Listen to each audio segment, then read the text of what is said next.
This is a Fox News alert. This is Ed Henry live in Singapore. We now have breaking details about what is in this document that was signed by the president and Kim Jong Un. The document specifically spells out that Kim Jong Un now commits to, quote, complete denuclearization of the Korean Peninsula. I want to quote it directly. President Trump, the document says, committed to provide security guarantees to the DPRK, and Chairman Kim Jong Un reaffirmed his firm and unwavering commitment to complete denuclearization of the Korean Peninsula. So you're going to have critics coming out undoubtedly in the hours ahead saying that maybe this is not such a big deal. But hang on a second. When you look at the nitty-gritty detail, it certainly sounds like we're moving towards denuclearization. Let's get some live reaction. Jessie Jane Duff, she's live in Washington, a retired Marine gunnery sergeant, a senior fellow with the London Center for Policy Research. Good to see you, Jessie. What's your immediate reaction to not just the events we've seen unfolding, but we've been waiting for these details? We've finally got our hands on it. Certainly sounds like we're moving towards denuclearization. This is mind-blowing. The hair on my arms raised when the producer told me what the outcome was of this document. I am thrilled. We are all thrilled.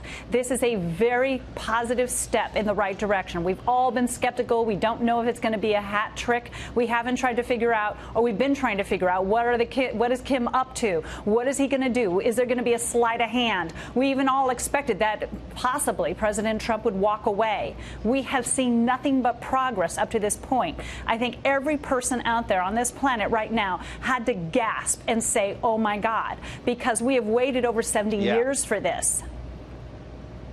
Jessie, I want to read some of the other details we're just getting. This is spilling in as breaking news. The United States and the DPRK will join their efforts to build a lasting and stable peace regime on the Korean Peninsula. Obviously, a long way how you define peace and how we're going to get there. But the idea that the president said before this summit, I'm on a mission of peace. His critics laughed. His critics said this may never get off the ground. And here it is in black and white, Jessie.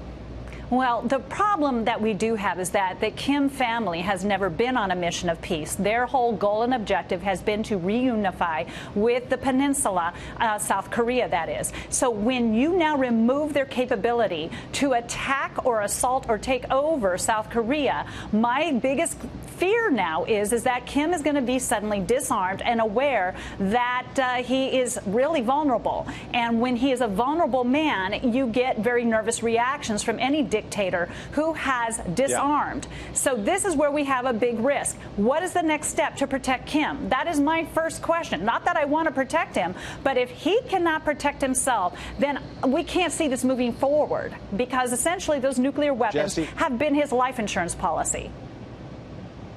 There's a last point in this document signed by the president and Kim that I want to get your reaction to as a military veteran. It says the United States and DPRK commit to recovering POW MIA remains, including the immediate repatriation of those already identified. There are a lot of people in the United States still waiting for answers about the remains of their loved ones from the Korean War. This is an important development as well.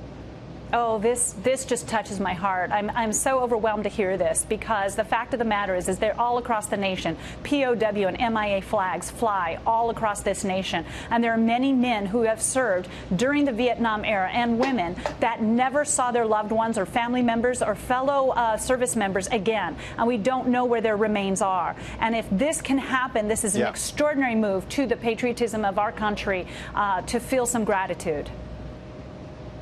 Jessie Jane Duff, a remarkable evening into the early morning.